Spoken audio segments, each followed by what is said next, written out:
Monsieur Bouchard, autant que faire se peut, on veut vous connaître davantage. Alors, parlez-nous de vous et de votre parcours personnel, professionnel. Alors, dans un premier temps, je suis natif de Sainte-Anne-de-Beaupré. J'ai été élevé sur une ferme avec mes parents et mes sœurs. Au-delà de ça, j'ai travaillé pendant 37 ans à l'usine de Beaupré, l'usine de papier, et qui maintenant malheureusement a fermé.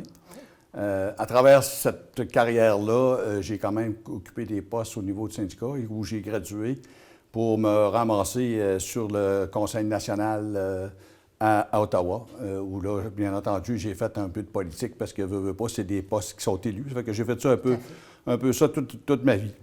Au-delà de ça, quand l'usine a fermé, j'ai retourné sur les bancs d'école pour aller chercher une certification en ressources humaines, gestion des ressources humaines. Et à travers ça, bien, en 2017, je me suis présenté à la mairie. Pour moi, c'était une première expérience du côté municipal. Par contre, j'avais fait des expériences dans le passé dans un autre monde. Puis depuis ce temps-là, ben, je suis maire de Sainte-Anne-de-Beaupré, puis espère continuer pour un autre mandat. Quelles sont vos motivations pour occuper un poste de maire? Bon, la première des choses, peut-être une petite mention que j'ai oublié de dire, c'est qu'au travers de tout ça, j'ai été bénévole aussi pour la grande fête de la Côte de Beaupré, où donc j'ai été aussi chez les membres sur le conseil d'administration. Et puis, par la suite, Réputé Papier, à laquelle j'ai contribué. Fait que, de fil en aiguille, j'ai toujours été participé dans la vie active de Sainte-Anne-de-Beaupré. Ma motivation, c'est sûr que moi, de par mon passé, j'ai toujours aimé m'occuper des gens, m'assurer que les gens soient bien dans leur milieu. Et puis, ça a toujours été une motivation importante pour moi. Et c'est pour cette raison que je veux continuer parce que ça fait partie de mon ADN. Votre ADN. C'est ça. Quels sont les enjeux propres à votre municipalité, M. Bouchard, qui vont interpeller les élus locaux au cours des prochaines années?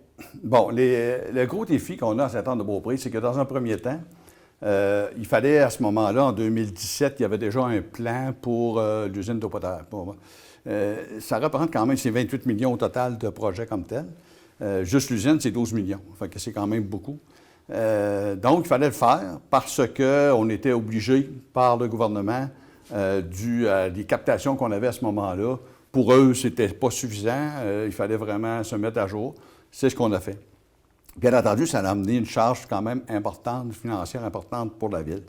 Maintenant, nous, le Conseil, depuis 2017, ce qu'on essaye, entre autres, de faire, c'est de vraiment justifier, ou pas justifier, mais plutôt planifier au niveau budgétaire pour s'assurer que, dans un premier temps, que cette charge-là ne soit pas importante pour nos contribuables. Donc, le plan qu'on a présentement, c'est qu'on sait présentement qu'on a 2 développements qui sont en place. On espère, avec ces développements-là, pour essayer de maintenir un peu la facturation qu'on peut utiliser à nos citoyens. Donc, c'est sûr qu'au niveau finances, il faut vraiment, vraiment être très strict, non dépensier. Il faut vraiment s'assurer que les choses qu'on fasse, ce soit les bonnes choses. Donc, ça, c'est un travail quotidien, je dirais. Au-delà de ça, c'est que nous, ce qu'on dit au départ, c'est qu'un rôle de conseil municipal, c'est de s'assurer de donner les services de base. L'eau potable, sanitaire, déchets, récupération, ainsi de suite. Un coup que tu as fait ça, puis que tu le gères bien, puis que ça va bien, à ce moment-là, qu'est-ce que tu veux? Tu veux créer un milieu intéressant pour ta population. Ça, pour moi, c'est important. C'est important qu'on ait un milieu où ce que les gens se sentent bien, puis où il fait bon vivre. Oui, tout à fait. Je prends l'exemple, entre autres, premièrement, la ville de Sainte-Anne-de-Beaupré, c'est une ville, son industrie principale, c'est le tourisme, qui fait en sorte que là, à ce moment-là, au-delà de ça, ça a emmené tous des commerces de proximité, de services, qui fait en sorte qu'on est la ville la plus où la concentration de services est là, vraiment à Sainte-Anne-de-Beaupré. Donc, on doit s'assurer au niveau de l'accueil, parce que c'est le tourisme, pour s'assurer que l'accueil est important pour nous, et puis qu'on puisse accueillir ces gens-là de façon convenable.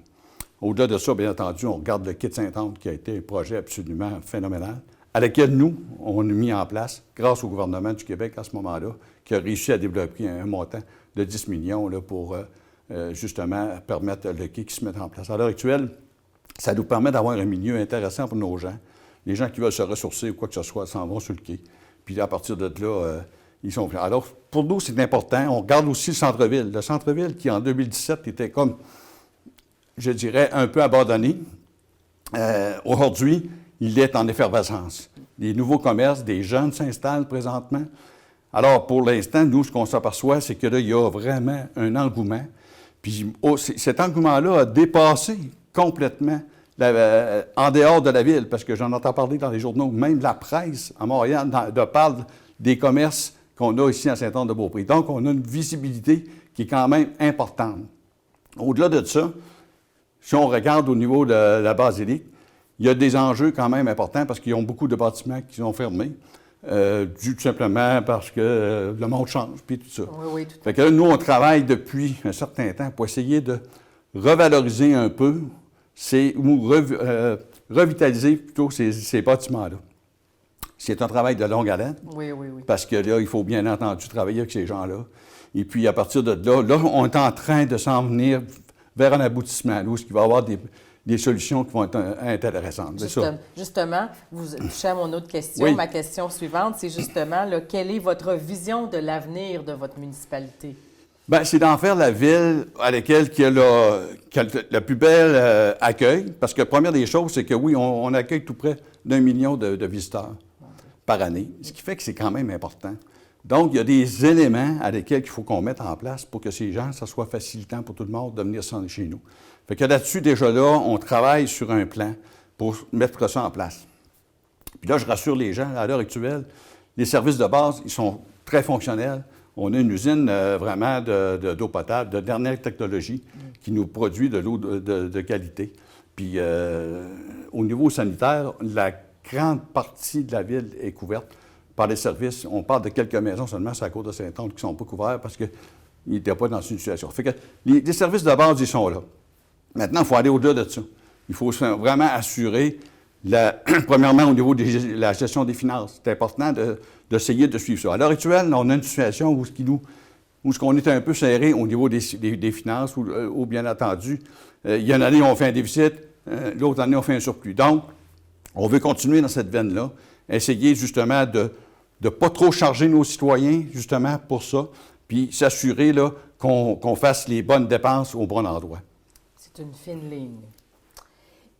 Nommez-nous justement une de vos priorités pour la première année. Je pense que vous venez de le dire, là. Donc, vous parlez de l'eau, entre autres, là, mais de faire un juste milieu. Donc, mais si vous aviez à la préciser davantage là, pour la première année. Bien, c'est sûr qu'on va continuer à donner les services de base.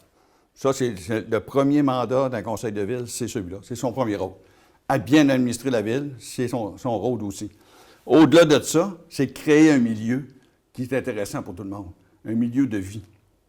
Puis ça, bien, vous savez, on ne peut pas le faire sans arriver et dire, être seul à penser ça. Il faut vraiment consulter les populations pour leur dire, écoutez, c'est quoi que vous voulez avoir? Moi, en 2017, quand j'avais été élu, on avait rencontré à ce moment-là un groupe de citoyens pour voir vraiment c'était quoi la vision qu'ils voyaient dans le centre-ville. 50 personnes s'étaient présentées à cette réunion-là. Il y avait plein d'idées qui avaient sorti, il y avait une effervescence extraordinaire.